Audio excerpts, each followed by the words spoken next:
Good evening, friends. Welcome back to Seed to Table. No, we've been absent for a little while. It's been a while since we created a video, but there's been a lot of things going on and just really didn't have the time that we wanted to spend in the videos. But thank God we're back now, and we're gonna we've already started getting ready for this planting season, but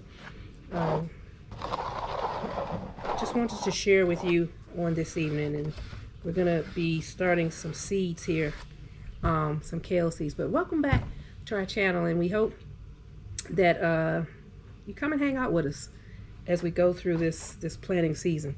And I thank you all for joining me on tonight. Now, as I said, this planting season should have gotten started already. I'm in zone 7, to be exact, 7A. And the last frost date, the last frost date for this year is somewhere around April 24th or somewhere in there, around the second week of April. So we should have gotten, if you live in my zone, you shouldn't have already started in January planting some of your seeds that you're going to put out in early spring, some of your cold weather plants. So I've already got some stuff started, and I'm trying to get it finished up. I'm a little bit behind, but I'm not going to worry about it. I'm just going to pick up where I am now, and today we're going to be planting some kale seeds. Okay, so I just want to walk you through the process of how I do that, start these kale seeds. And this is for the fall. This is going to be my fall, my spring kale, my early spring kale. I'm going to get those in the ground, get those started. Now, I will do start some more seeds later on in the planting season, so I can have a fall crop as well. But this is for the spring season. So I've got a set of 32 planting cups here. You see, I've got these here, and these are ones that I reuse every year. They're really it's good to invest in good material, good tools when you first start out, and then that way you don't have to be trying to replace them every year. So these are good and solid, and you can wash them out and reuse them. And I've got them set in this little tray here, and then they sit in this little watering table. So I'm gonna go ahead. I've got my starting mix. Now this is seed starting mix. Okay, I've seen people use a lot of different soil to start their seeds with, and I just choose to use this. You can actually choose by using the seed mix that you want, but you want to make sure, number one, they said that it needs to be sterile, right? Again, that's up to you, but it does have to have good drainage, and you don't want it to have any fertilizer in it when you're first starting your seeds. Okay, you're going to add fertilizer as they grow, but you don't want to start them with any fertilizer in them. Okay, so outside of that, you can use what you got on hand. I wouldn't use like yard soil or anything like that. I wouldn't use any of that, but you could use, take some of the dirt that some of the soil that you use, planting mix that you use, if you have it from last year.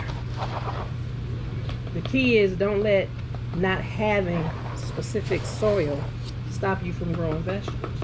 Okay, don't do that. Don't use that as an excuse.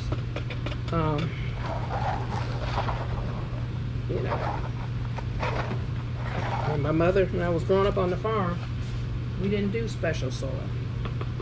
My mother would just drop a seed in the ground that she tilled, and it would grow, and we had an abundant garden every year. So, I think over the years people have come up with a lot of stuff, and there's nothing wrong with improvement, but you use what you got. That's what I say.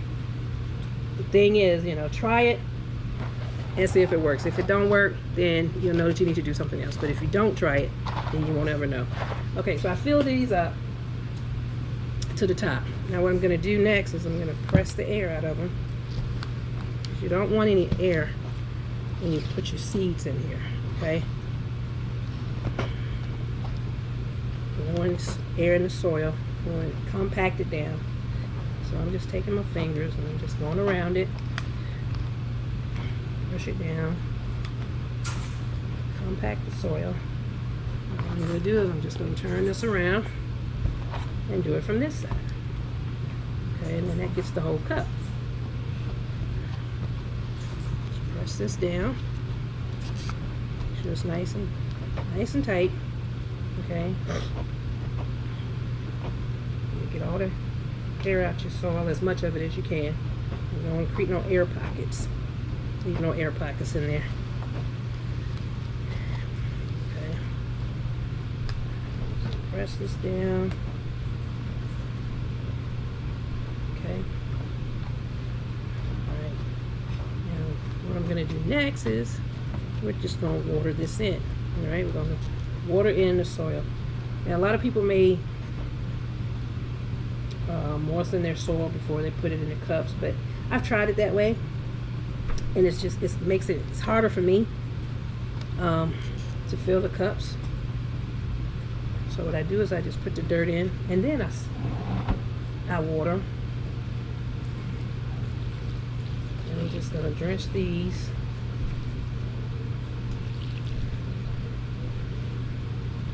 You want to get them really good and soaked because you want the water to go down and soak in.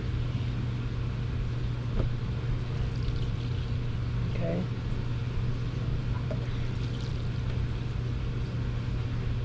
Alright. So I got that. I'm just going to let this sit for a minute and just let the water soak into the dirt. Okay. Make sure I got it good and wet. Just gonna let it sit there. And while that's sitting there, I just want to go over the type of seed I'm going to be planting today. I like to plant a variety of seeds, and no matter what the vegetable is, because I want to plant things that I can't get in the grocery store, right? I mean, when we go to the grocery store to buy kale, there's usually only one type of kale that you can buy, right? And there isn't a variety. They don't have something that you can pick from, and you can just buy any old kale, right? Anywhere, and all grocery stores are usually the same. So they usually pick what will produce the most because they want to get the most out of their money, right? Out of their harvest. So I like to grow things that aren't found in the grocery store. So today I'm going to be growing some blue curled Scott kale. I'm going to be growing some Casper kale. Now this is new. This was on, I get my seeds, so the majority of my seeds from Baker Creek. I love the way they package their seeds. I love the quality of their seeds. I love the variety of seeds that they have. And so I got this one. This is one of the kales that was on their new for 2021 list this year, and it's called Casper kale. Okay, and if nothing else, it's like really pretty. It's got that dark green with those white veins in it. Okay, so I'm going to be planting that. I'm going to try that. I like to try new things. I'm going to be planting Delaware kale this year, and this is from Seed Savers. I also like their seeds. Scarlet kale. Okay.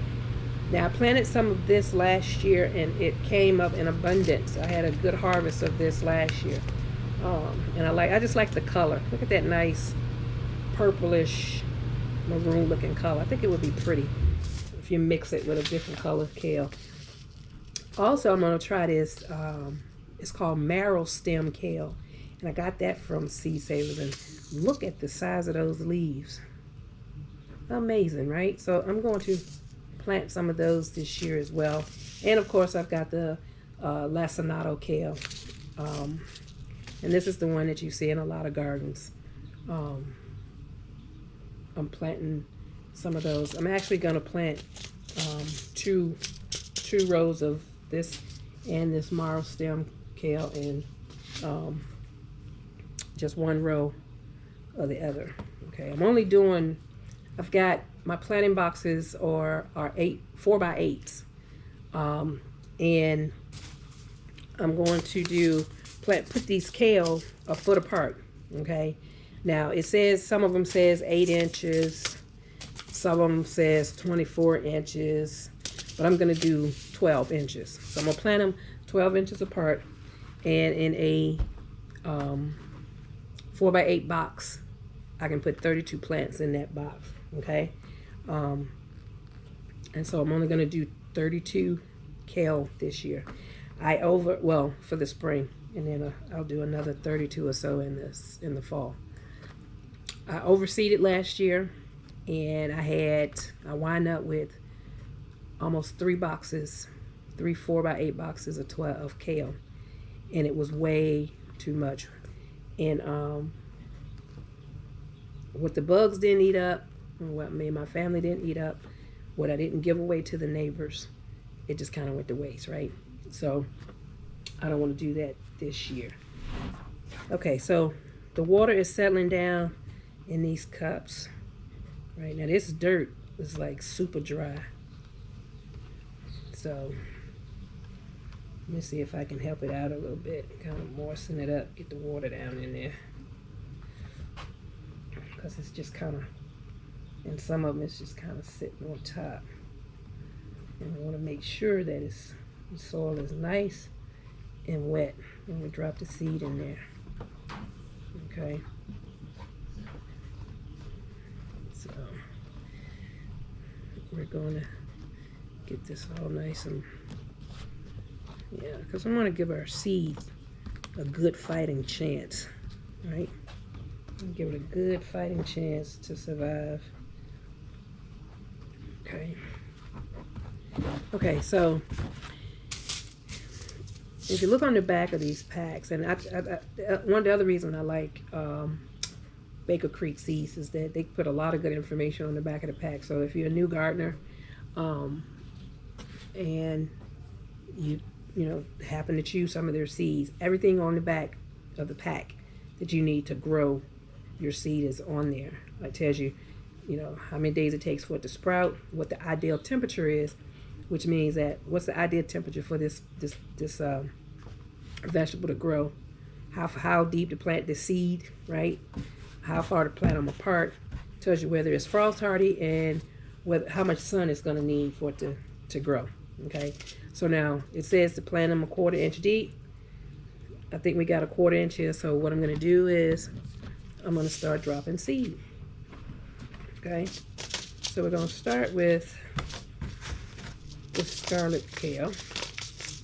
All right.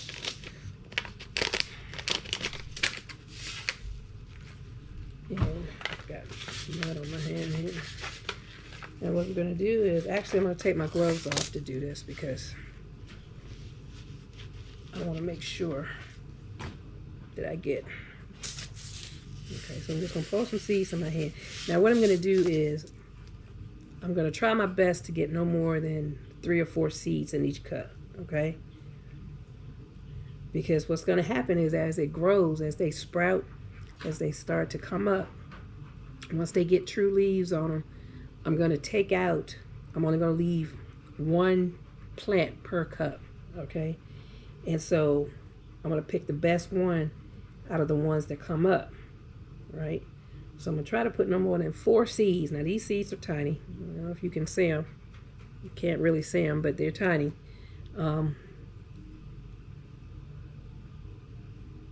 going to try to put no more than, now it ain't perfect, okay?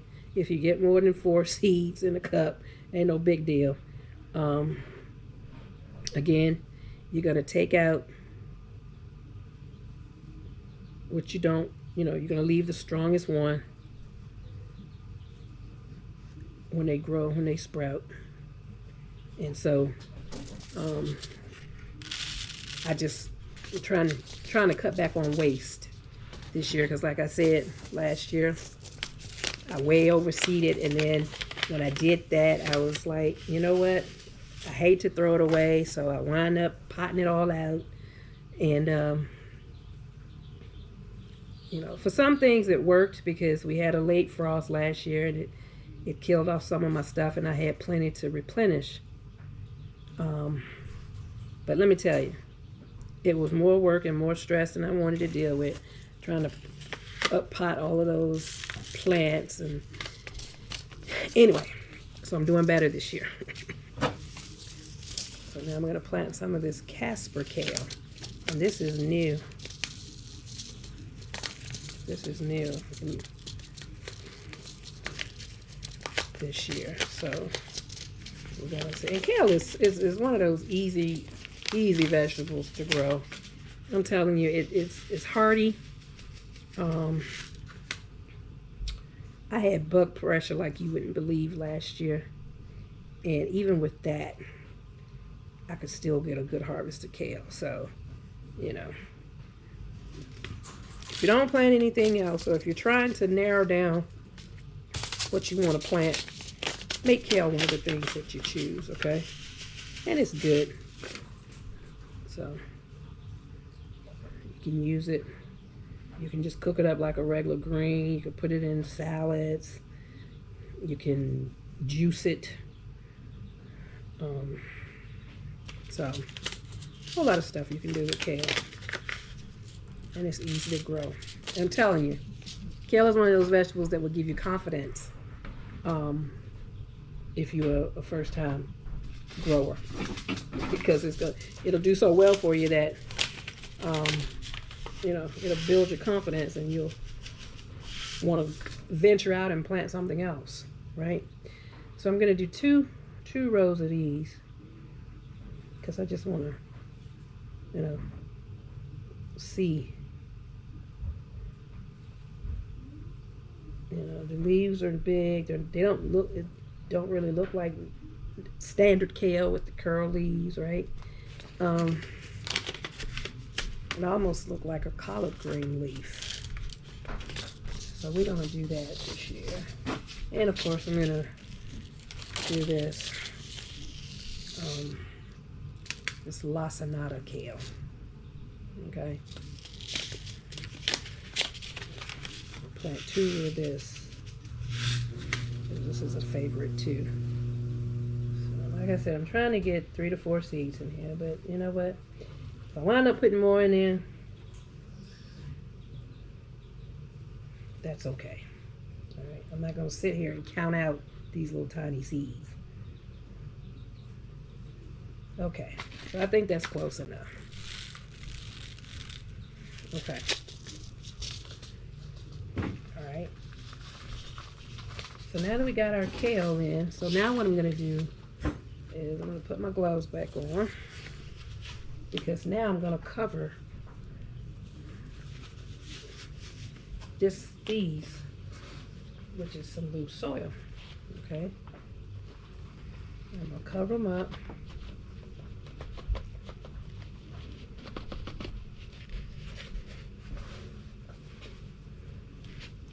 And look, whatever works. This setup works easy for me. And gardening should be fun, right? It shouldn't be stressful. It shouldn't be hard.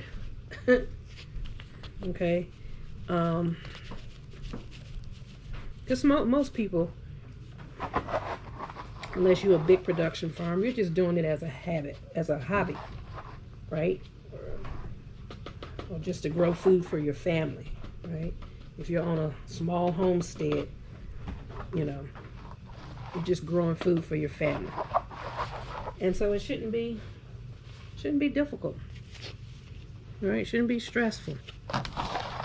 You know, you want it to be easy, and you want it to be fun and relaxing.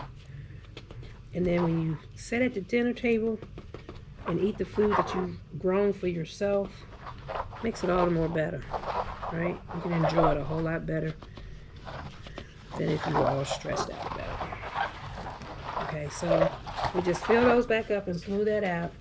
Now I'm just going to lightly press down on these, because I want the dirt to touch. Make sure there's good contact with the seed that we just put in there. So press down on that and get out any more air that may have formed underneath the dirt that I just put in there, right? I'm going to get good contact with the seed. Okay. And we're gonna give these little seeds a fighting chance, okay? Give them the best chance we get to get them going, all right? Okay. So, I think that'll do. And what we're gonna do is we're gonna take the rest of our water and just finish, just slightly, right? Finish watering that in a little bit, okay? Because remember, you already got moisture. You already got moisture in there because you soaked down your soil really good. All right. And I already got my marker, and I'm just going to stick that in one of these corners. Okay. Just like that. Now what I am going to do is I'm going to put a cover over top of this so that it'll catch the condensation and it'll keep it moist.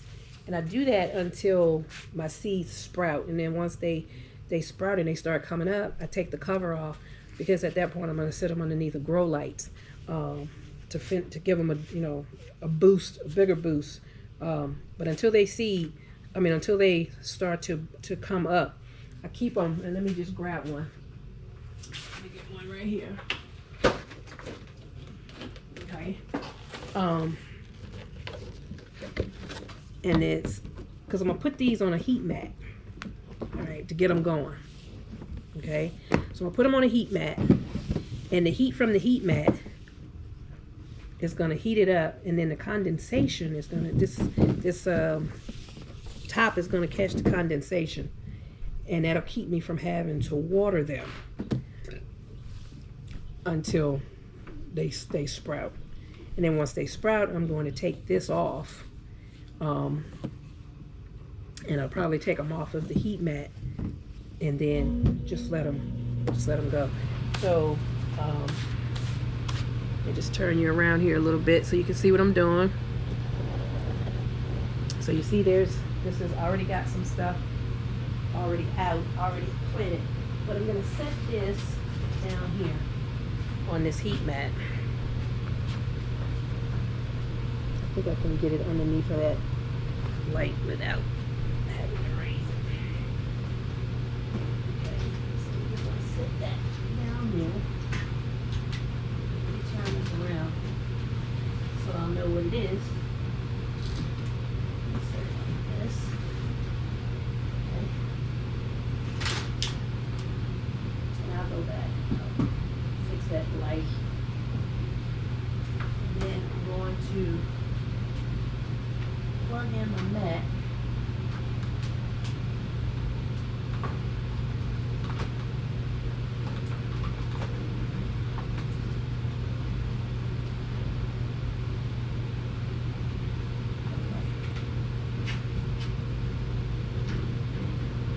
So we've got our kale started. And I think the packet said in about 6 days that's gonna start sprouting, and then I'll take that top off of there. You can see it down there.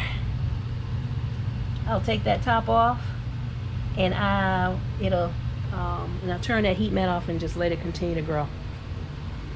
Now you see I've already started some things. This is collard greens, and I started these about a week and a half ago. And you can see how they've already grown. And I've got these on the heat lamps, on the heat lights, the grow lights. Now these are actually doing much better because, let me just drop you down here. I forgot, I didn't check them for like 3 or 4 days. And in that 3 or 4 days, they had got this leggy, and I hadn't taken the top off of them and turned the heat lamps on, so the grow lights on them, so they didn't have any light. So as you can see, they got real leggy. Okay, but that's okay because I'm going to take all of these down to just one in the container, one per cup, and I've got some here that aren't leggy, right? And so I'll use those. And see again here, it got real leggy, right? This is can't Can't remember what this was. I turned them around the other day. Okay, this is broccoli, right? So I got more than enough broccoli. This is cabbage, different cabbages. These are collard greens.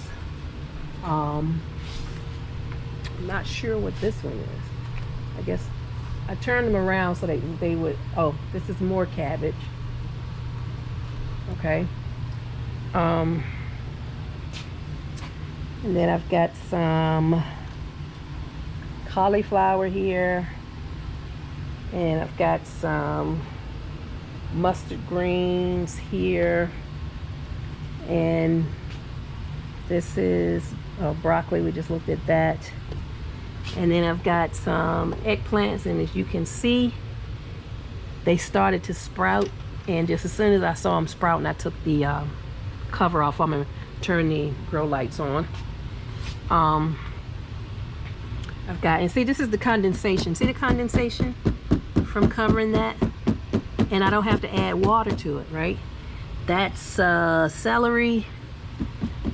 This is, I've got different kind of basils and herbs in that one. And this has got leeks in it. And that, see how the benefit of having those covers on them, because you don't have, I don't have to worry about watering those. Okay, and when they start sprouting, then I'll take the cover off. And I had already turned the lamp on because those were sprouting already, but we'll do the same down there for that kale. Well, thank you all for joining me on this evening. Again, it's glad to be back, and hopefully you'll see a whole lot more of me this planting season. Thank you, and God bless. Good night.